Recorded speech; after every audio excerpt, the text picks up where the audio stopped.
Welcome back to my ADHD adventures. This is the final episode in the continuation of the campaign. Last time, our heroes entered the cathedral and are ready to face up against the great villain, the Lord of Darkness itself. Welcome back, Dylan. Thank you, Adrian. Always a pleasure to be on the podcast. Let's continue, shall we? Let's continue. As the man sitting on the couch lowers his viol and begins to stand, you feel the winds change, as if something is here that shouldn't be. You feel a familiar presence, a presence of hunger. The man raises his arms and says, "To what do I owe the pleasure of a visit from you, noble cleric?" We're here to end your reign of villainy. You don't know who I am, do you? Unfortunately, I do not. Angus looks at you, confused, almost enraged, like, You don't know who this man is, yet you're supposed to fight him. Yeah, I kind of woke up in like a bird's nest and was told to go on a quest to go stop this man. I see. That's a bit of an issue. Why is that an issue, Angus? It's a bit of an issue. This man is the Blood Monarch. I am a spirit of darkness. I am your Omega, the Absolute. I am your particularly. I mean, good luck trying, buddy. he looks at you closer. I'm going to make a check with him real quick. Just barely passes. Good job. And he takes a moment before he remembers. You're from that village so long ago. Wait, what do you mean, that village? I prayed to the god of hunger, as he feeds me, so as I feed him. You're from the small town of Irene, aren't you? What did you do? I sent my god there. You monster! I'll destroy you! You may try. But my faith stands higher than yours, for you are still nothing. Your lifespan has just been a second compared to mine. But if you insist... And he removes his cloak, throwing it to the side, readying for battle. We now roll for initiative. Well, I got a 5 for initiative. That's pretty rough. Melchior starts his attack by rushing 35 feet. Oh, he has more than average, I see. He does have more than average. He has 5 more feet of movement. And as he runs, he casts upon you immediately Guiding Bolt. That hits. 13 damage. Well, I have those temporary hit points from that omelet from this morning, so I can subtract from that. And then that is 8 more, I believe. That is true.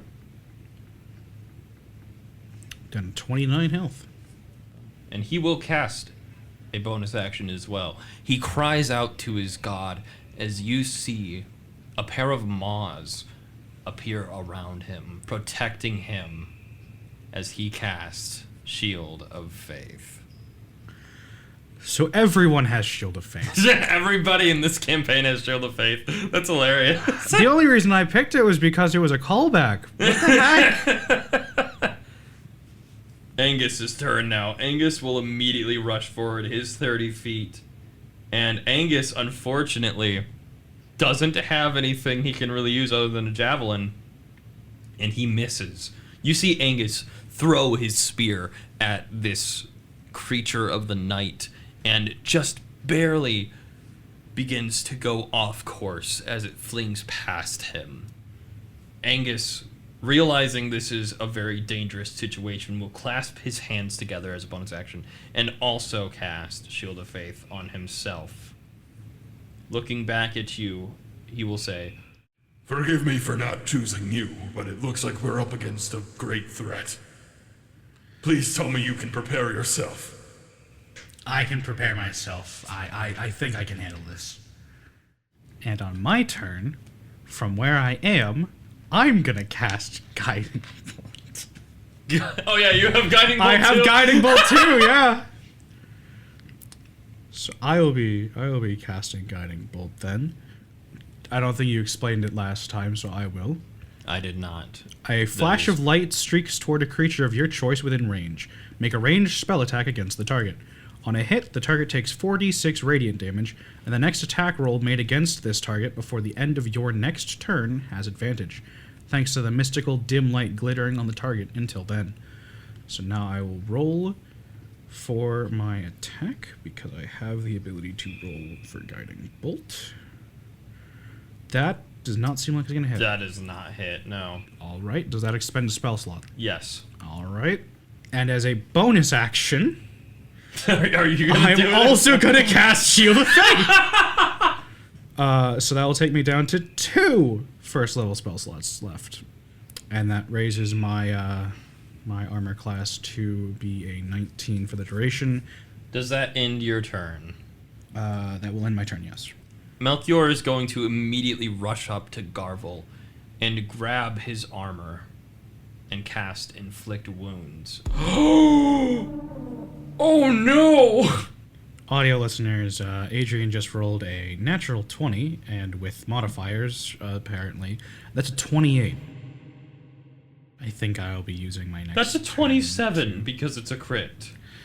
I think I'll be using my next turn to heal Garvel. Perhaps. Oh! That's rough, buddy.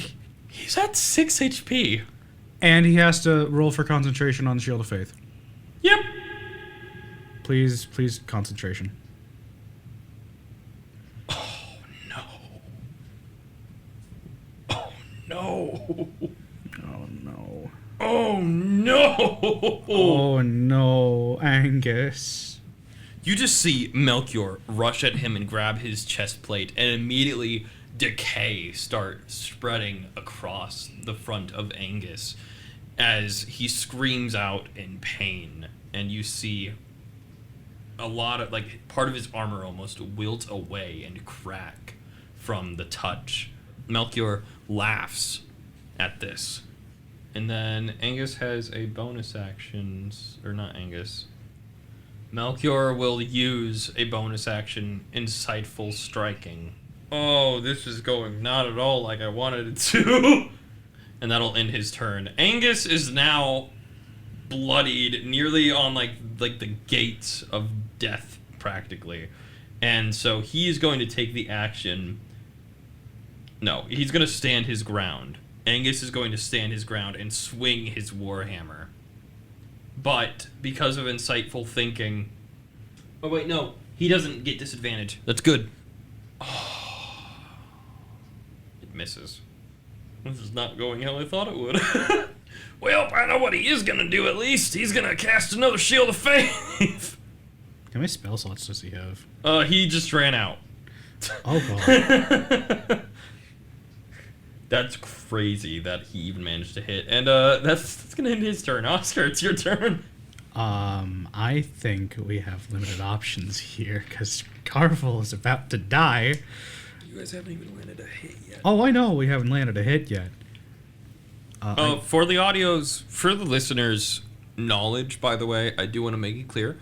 They're both level 4, and this enemy is technically level 5. I do enemies very weirdly, as I make a separate character, and this character that they are fighting is a cleric of the Fate domain at level 5. So it's one level 5 cleric against a level 4 cleric and a level 4 paladin. Should be balanced. This is just really bad luck. Let's see here. I could cast Resistance on Garvel. I don't know if that would benefit anyone, per se. Do you have any way of healing him? Oh, I could probably heal him. Let's see. Wasn't one of these? I actually don't think I have a healing cantrip, unfortunately. I could do cure wounds. I could do a medicine check because I have plus a bajillion to medicine check. Try doing cure wounds, probably. Yeah, I'll do. Yeah. I will, because it is a creature I can touch. I will be first off running up to Garvel, which is within range, and I will be using Garvel, I guess, as cover for the moment, so I don't get hit, hopefully, by any weapons that Mr. Bad Guy here has. And I will be touching Angus and casting Cure Wounds. I have to say it like that because it is a spell used by touch. A creature you touch regains a number of hit points equal to 1d8 plus your spellcasting ability modifier. This spell has no effect on undead or constructs, and as far as I'm aware, Angus is not undead or a construct. That is true. So 1d8 plus my spellcasting modifier. Which is 6. So 1d8, if I can see, d8 plus 6. That's 9 health. That is not horrible. That is not horrible, yeah. So Angus is now at 15. He's still bloodied, but that's better than nothing. I feel like that's all going to disappear here in a sec. Do you want to use a bonus action to try to medicine check him as well? Yeah, I might as well do it. I will bonus action. At best, you can get him to 19, which is almost half of his health. I will medicine check him at 9. I'll medicine check him with my +8 modifier. That is that hit. That's a succeed. That's a succeed. Okay. He rolled an 11. And that's 1d4 healing. Yes. Let's go. Let's go. Literally the best outcome. Best outcome. Okay, he's almost not bloodied. Let's go. Almost. But it is his turn again now. Melchior's. He's actually going to rush over here. And he's still in range of Garvel, so it does not prompt an opportunity attack. And he's going to attack you, as he knows you're healing him now. I kind of just spend my entire turn healing Garvel, so yeah. He will cast Inflict Wounds on you now. I should have used that cantrip on... He fails. Oh, thank goodness. Should use my cantrip for resistance on myself. That probably would have... But it doesn't matter, because he failed. Thank goodness. But as a bonus action, he will be casting Insightful Thinking, this time on you. And it is now Garvel's turn. Garvel sees an opportunity. He's going to immediately rush behind and flank. Let's go. Melchior. We love flanking. And raise his warhammer to strike against him. Please, Garvel, be our warrior.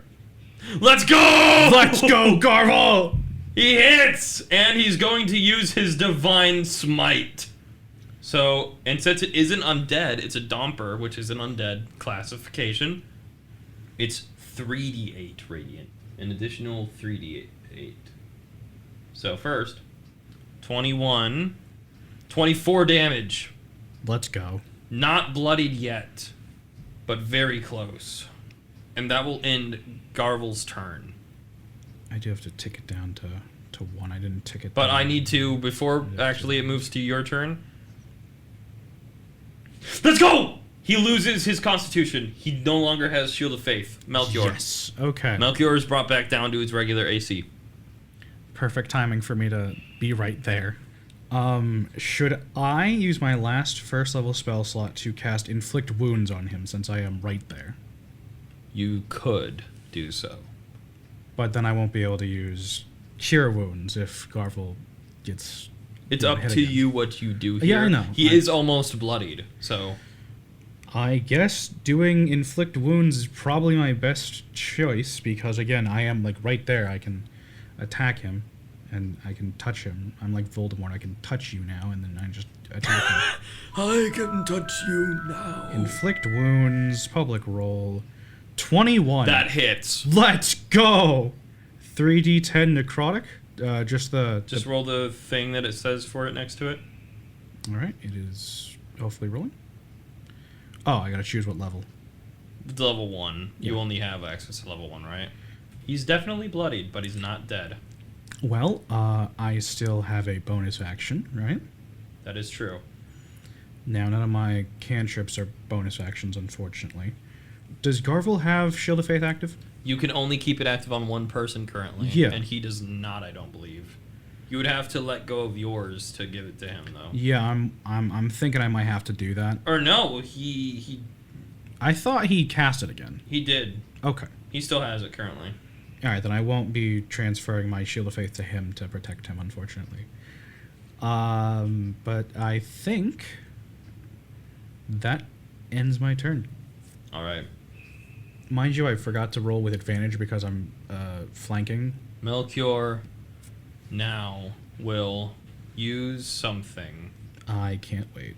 I'm going to probably He's going die. to cast Castelic's Maw as he prays out to his god and reels around trying to bite you, but it fails, and he will cast Shield of Faith upon himself. Dang, I was just getting used to him not having it.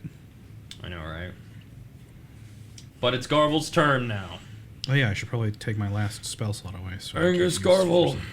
Garvel is going to hit him with the Warhammer. He hits. And he's not using the thing. Oh, I didn't mean to have that. That's 13. I can't. He rolled a nat 1 on damage. So he doesn't do as much. But he is almost dead. Is there a bonus action Angus can do? Let's see. Do I have a bonus action Angus can do? You know, he's going to medicine check himself. Alright. Good. He's finally no longer bloodied. Angus isn't bloodied anymore. He Let's can go. actually take a hit now. Let's go. We stan Angus not being bloodied. It is your turn.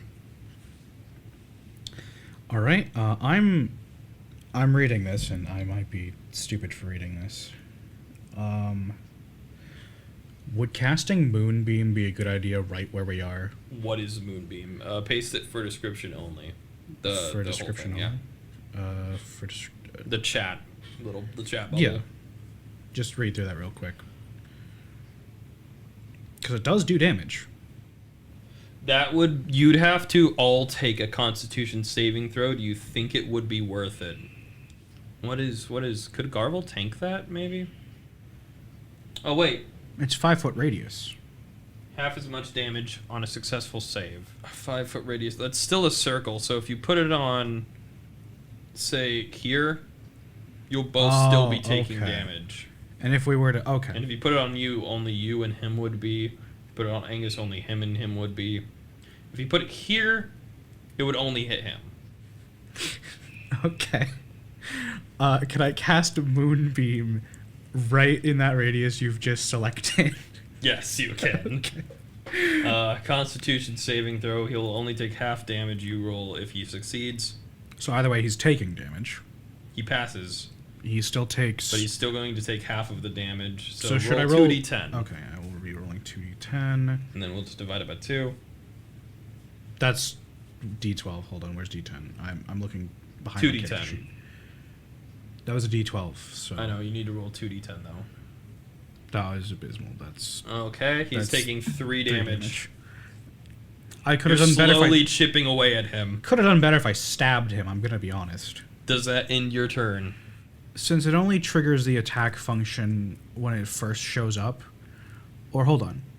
Yeah, enters the area for the first time, or on a turn, or starts its turn there. Uh-huh. So I could dispel it then, just to get it out of the way? Yes. Okay. I'll be dispelling the Moonbeam then, and for a bonus action, I think I'll just be medicine checking myself. Just because I do have health points missing, so I'll be +8 modifier, 27 for a medicine check.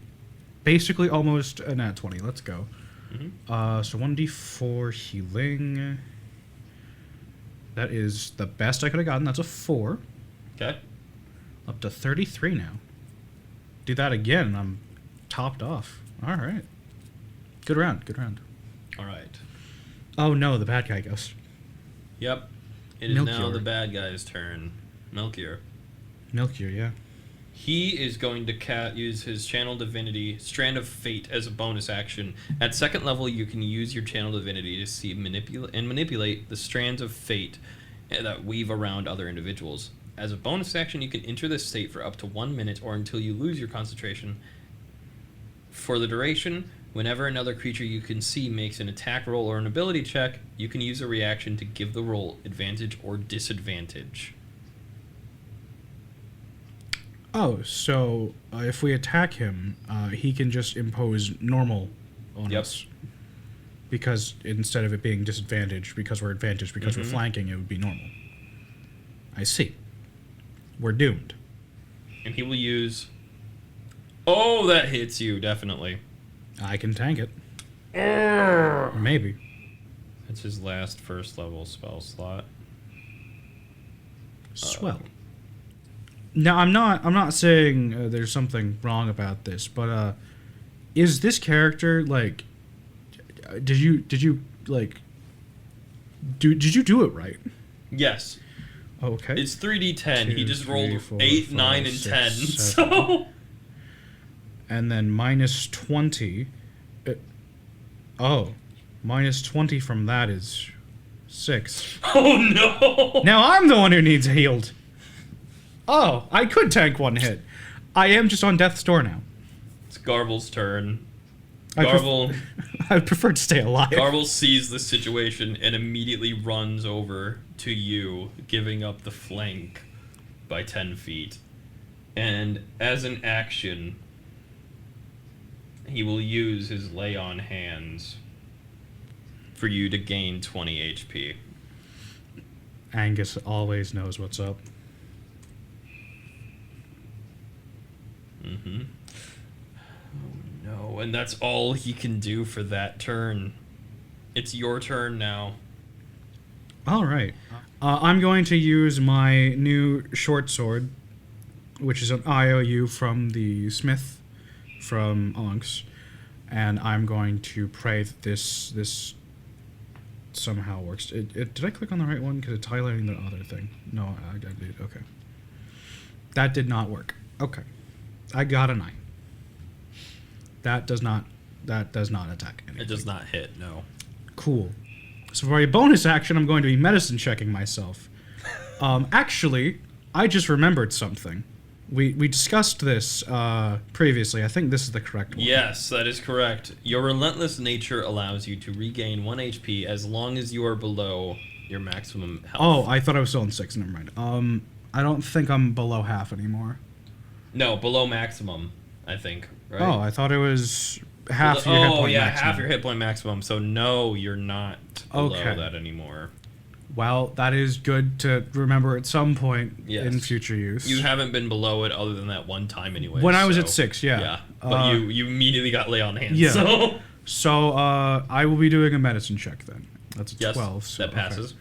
And best I could get. Okay. All right, cool. Even 30.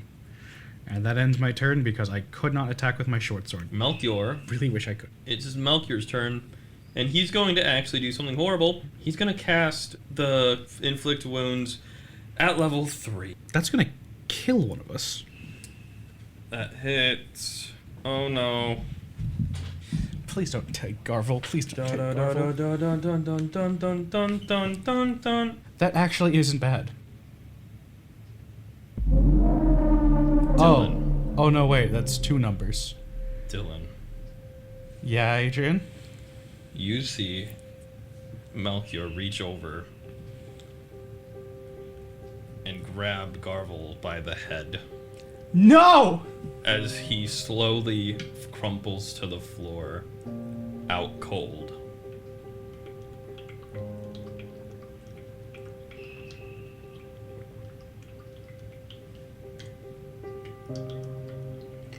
Garvel needs to make a death saving throw now. No, Garvel, please, don't die. Okay. It is your turn.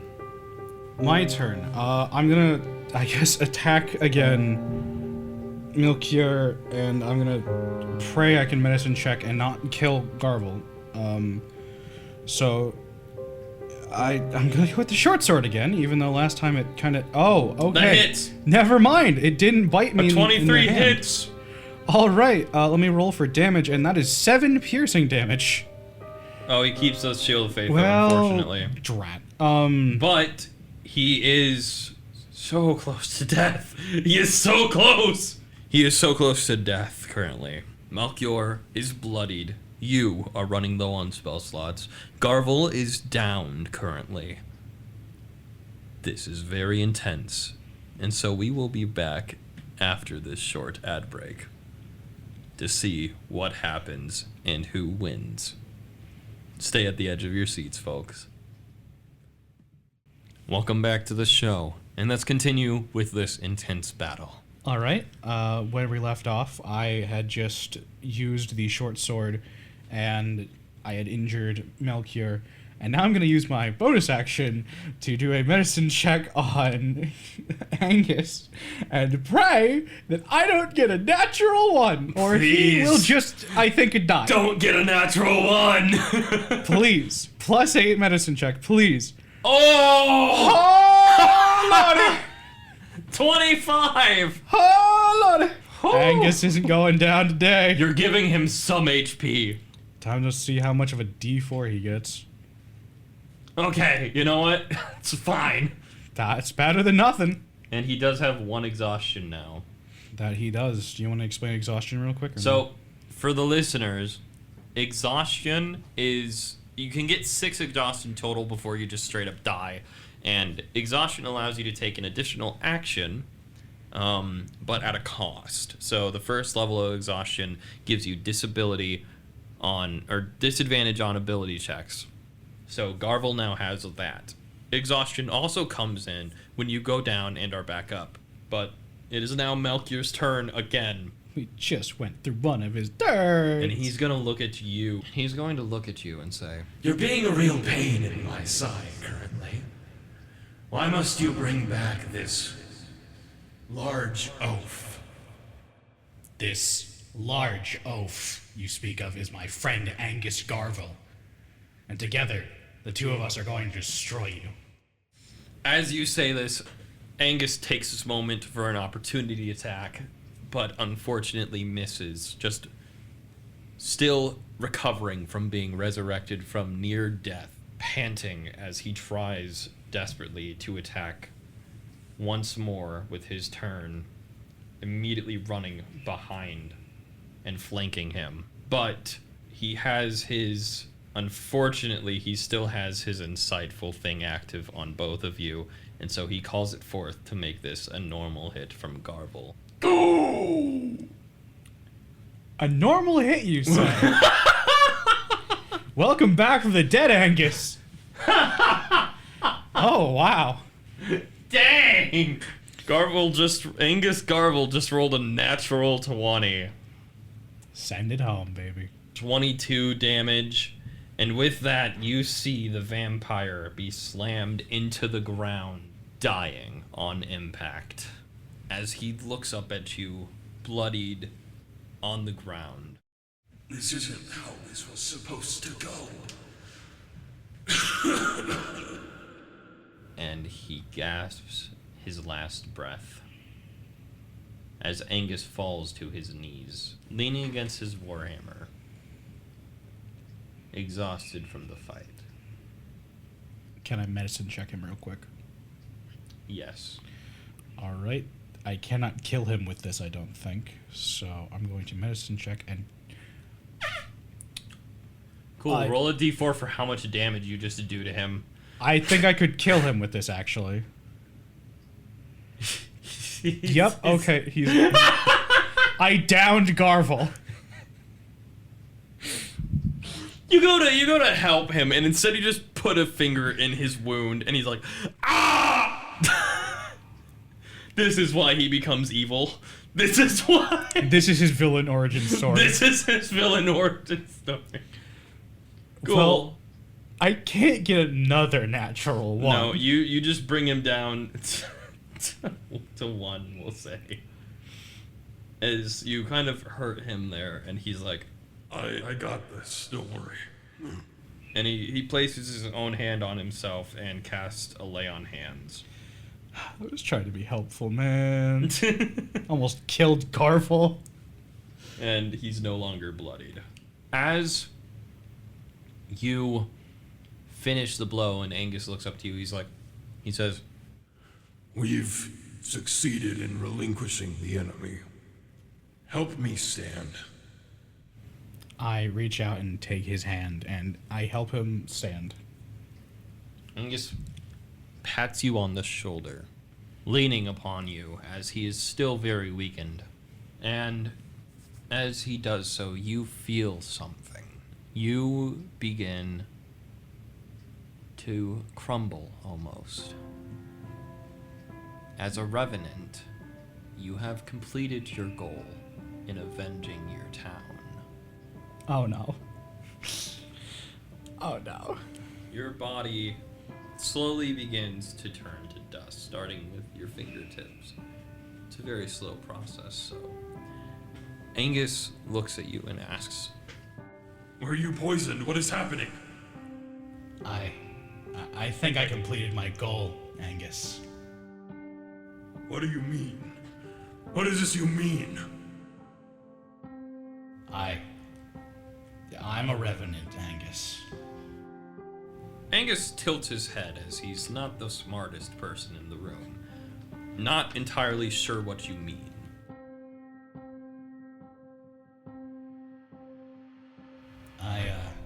I was revived and I had a goal to accomplish, and once I accomplished that goal, which was avenging my town for the atrocities that had been committed to it, my time is up. You're not making sense. You're fine. You just need to lay down and rest. Yes, I'll be resting shortly. Angus will grab a hold of your shoulders and pick you up, trying desperately to carry you to the couch. And he will lay you upon the couch and say, Just lay here. I'll find something. I don't know if you can, Garble. Nonsense. I'm a warrior of Argos. I never fail my missions. I will find a way. I hope you do, Angus. Angus will quickly run off, trying to find anything to save you, as more and more of you turns to dust, and you see a familiar form start to appear. Oh no.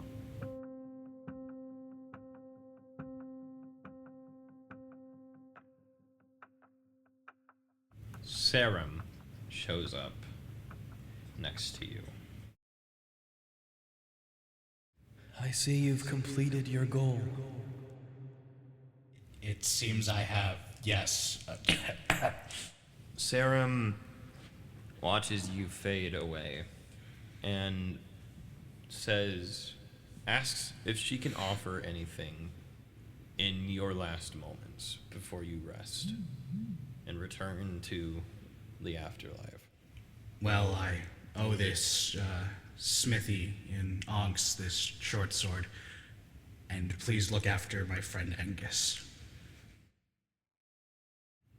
I will make sure he is looked after, and that nothing bad will happen to him. Thank you for everything. And you return to dust. Sarum takes the blade from the pile of ashes, quickly disappearing before Angus returns, noticing the dust and realizing he couldn't do anything.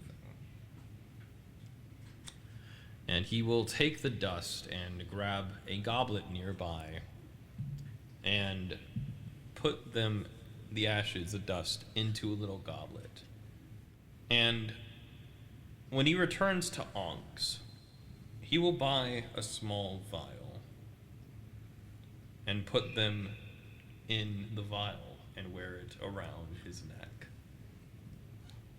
I'm gonna cry, man. As the end of your story has arrived, but the story is far from over, and the king still reigns supreme. So that's the end of this campaign. We still have a lot of time left for this last little segment here, and so I thought that we could just discuss thoughts about this and also discuss the actual campaign that this one is inspired off of right now. But Dylan, I will allow you to speak your thoughts so far. Shout out to Angus Garville, my favorite character in all of fiction right now. I stan Garville. For those of you who don't know, because I don't think there's many of you who would, unfortunately, in the actual campaign that Adrian is hosting, it's called the Kingdom of Tyrannus, I believe. Yes, the Kingdom of Tyrannus. I recently joined in that myself. He'd been running it for at least a while now with his actual like D&D group of people he's known for years, like professional D&Ders, I guess.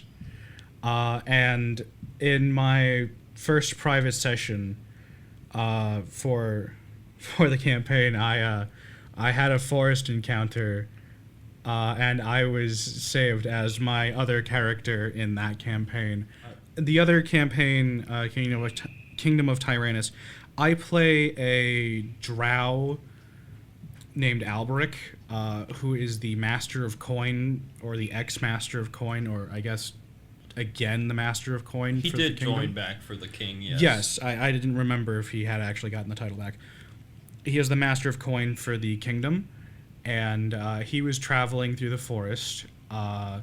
Note that because of Adrian's ability to scale encounters, I have almost died every single encounter for some reason. You're the only one, I want to say, by the way. Everyone else doesn't have an issue with any Okay, of the well, that's encounters because I you've make. actually played with them for more than like 5 minutes. You're over here giving me 2 dire wolves to deal with at the same time, flanking me. And I'm over here, like, trying not to cry. Because, like, I keep getting down real low. Another little thing about that is also, in the actual campaign, they're currently, like, level 6 or 7 or something. Yeah, something like that. They're higher level than they were in this little session we did here. And even with that, I keep dying. Yeah. Or almost dying. Anyways, Alberic was in the forest, and along the pathway on the other side of the clearing comes along this dragonborn who sees Alberic and detects that there is an evil presence nearby. So he runs over, picks up Alberic, and proceeds to bridle carry him through the clearing to protect him from the evil. So I just love Garville as a character because he's such a little guy. I just want to make sure he's okay. And he's my favorite. It's very unfortunate because the actual story of Garville is he does end up working for the villain of the actual campaign. So he's not always such a faithful and strong man. I'm hoping to somehow bring back the faith to Garville. I don't know how I'm going to do it. I'm going to try. And when you met him as Alberic, he was actually currently working, and you knew this because he did indeed tell you, I have a city to burn. Garville must go. Godspeed, Garville. But Dylan, he does actually carry around a little thing of dust with him the entire time. Oh my That's not a joke. I planned on it because we planned this campaign out, this little arc to be like, for those who don't know, this session we just did is actually technically a prequel. Yeah, like a prequel. It was during the time of between the 25 years. The king was resurrected and became evil, and then there was a 25-year time skip to where the campaign actually started to allow, like, the darkness to take root in the story.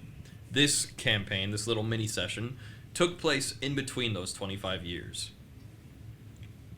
It wasn't as detailed or as incredible as I wish it could be, because we only have, thanks to the limitations of the air that we are on currently,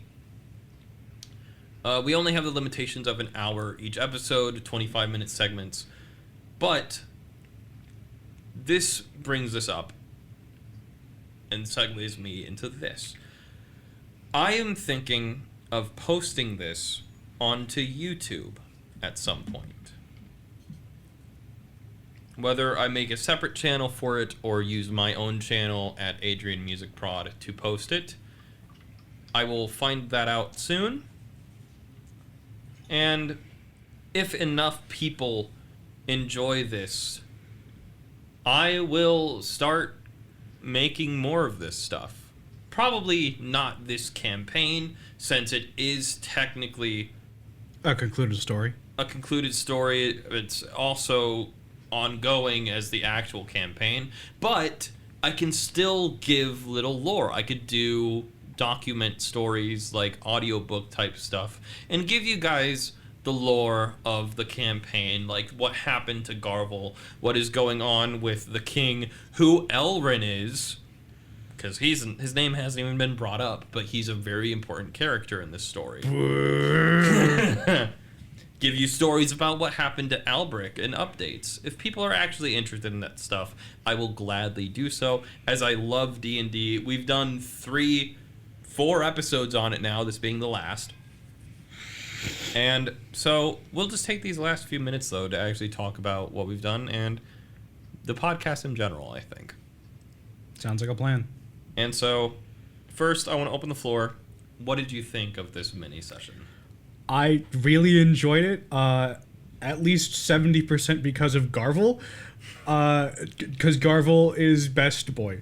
But I really liked playing Oscar, even though his time was short. He got in there and he did what he was planning on doing, which was defeating the guy who destroyed his village.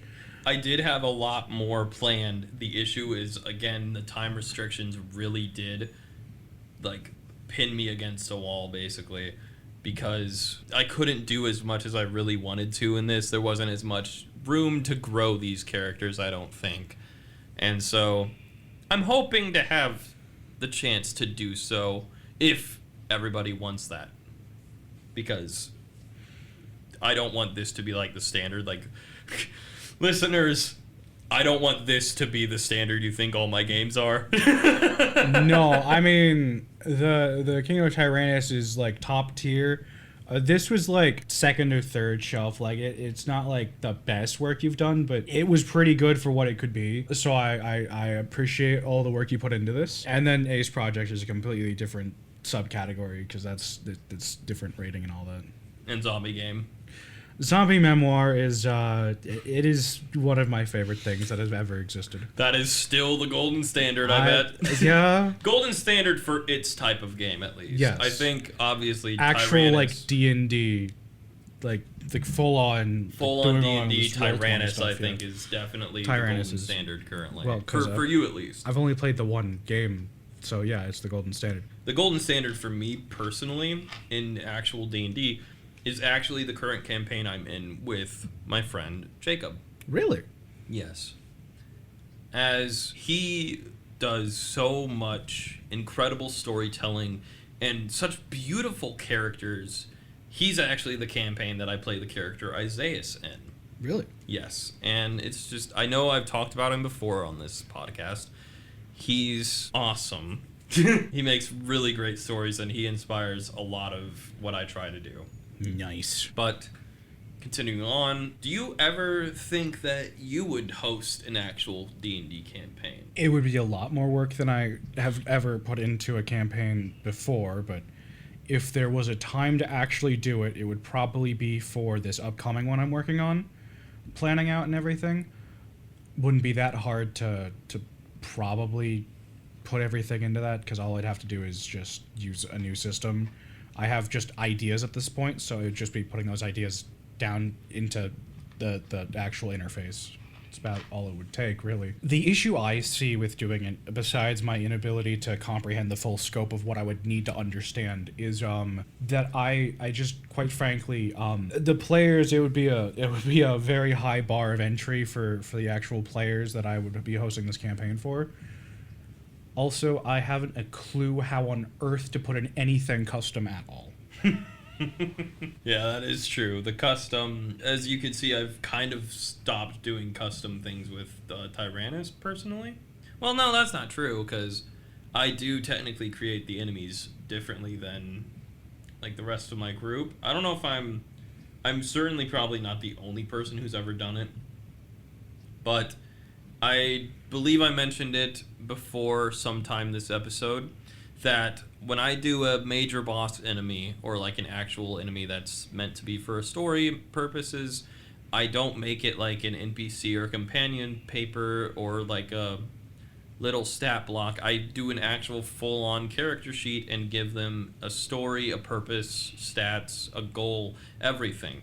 It's not just a little stat block like a lot of the enemies are, because I want them to have depth. I want them to have classes. I want them to have levels. My main thing is just I make a lot of custom spells and items, and I don't know how on earth to import half of that stuff. You would just have to make it, basically. I guess that's fair. Oh, yeah, you should The probably... thing I do mostly that's custom in this, I think, is feats. I do a lot of custom features. I see. For example, Castelix Maw is one that I made up, and also the whole Pantheon thing. Yeah. Praise of whatever god it is, whether it's Argos or Kyra or whichever one in the story currently. They all have a custom thing that they give you, but... So, what's next for you after this podcast ends, given that this is the final episode? I think I will post a poll. I think I will post this on YouTube and make like a poll. I don't know if I'll make a new channel for it or not, but I think I'll do it, and then I'll make a poll and see if people want it to continue. And if they do, I would love to have you on the show again and make more episodes, because we have so many episodes we never got to. We had food, we had what was it? We had food, we had Magic the Gathering, we had our own like personal projects that we wanted to speak of. Yeah. Passion projects, and I think we could talk about a lot more. We could start doing like little games like this was, like we could do Would You Rather or something, and then we also wouldn't have as many restrictions as we do with this currently, which no like foul words against any of this, because the very fact that I'm able to do this is incredible, and I love the fact that I'm doing this and have the chance to make this a thing and do this, but it is restricting at times because of it being a school, college thing. There are certain restrictions to be on air, yes, to make sure it's up to code but and everything. If we do this on YouTube, obviously I don't want to make any monetization from this, as it's just fun for me. I enjoy doing this. So if people want something like this and actually want to see this or hear this, we could learn how to do it and make it a reality. Absolutely. I know I would like to. I would love to be on a podcast like full time. I wanted to back in high school, but I couldn't actually pull it off. So this would probably be the closest I can get to that. I would also need to get the finances to get a roadcaster, as I'm not sure how much these actually go for. I would need the finances to get a actually functioning microphone. Or we could just meet up somewhere, you know? I guess that's fair. Well, I mean, still get some microphones. That is true. I have my one mic, but I could always get another. But I think, though... I was happy to be your co-host for the entirety of the podcast. Somehow getting dragged into this along the way as a full-time co-host. Funny enough, we started it off with you not being the co-host. You were originally just, like, a guest person that I had. I was a guest. We only got me to be a co-host halfway through, I think. A little revealer here is that originally we were just going to have Dylan on, like, 6 of the episodes, maybe. I'm gonna miss this, man. I'm actually gonna miss this podcast. I am gonna miss this. This was, like, one of the main reasons I actually got to see your face again, man. That is true. We don't hang out enough. But I think we do need to continue this in some way. Absolutely. And I do think I need to make a blooper reel on YouTube. Yes, please. About everything that we've done, all the mistakes we've made, all the little gags that we couldn't include. Because we have had some fun here as well that we've had to cut out. Definitely had a lot of fun. We've had areas we could cut out. We had to cut out too. In fact, actually, another thing I might do after I post this episode and stuff to like the YouTube, I think that I'll actually post a poll and see if they want the full unedited audio of the podcast. Because there is a lot. For you listeners, these go about 25 minutes each segment. But in reality, we're usually recording 30 to 50 minutes of audio. every segment. So each episode in reality is around Twice as long. 100 minutes long, yeah. Yeah. Over an hour of just unedited audio. That's an like hour of content you're not getting each episode. Yep. This episode currently, right now, this segment is already at 32 minutes. And so, A lot of editing already. a lot of editing already. We're going to cut it down to 25 minutes, but like we always have to cut out the ums and ands and the little sighs and the spaces. Not to mention how many times I've dead named you, or we've said swear words, or topics we can't cover on air. Or just like you setting down your water bottle. And it's... Yeah, that's half the edits, I swear. It's got to be half the edits. Probably. Or whenever we have to like mention something like, hey, do we have to actually do this or that? And then we'll cut that little segment out real quick. But it's still fun to do because it's tedious, but it's still a fun job. It's definitely worth it. And I think, though, this brings us to the end. And I really hope everyone that listened and tuned in enjoyed this. And hopefully, we'll see you soon. Hope to see you soon. Until then, goodbye. Goodbye.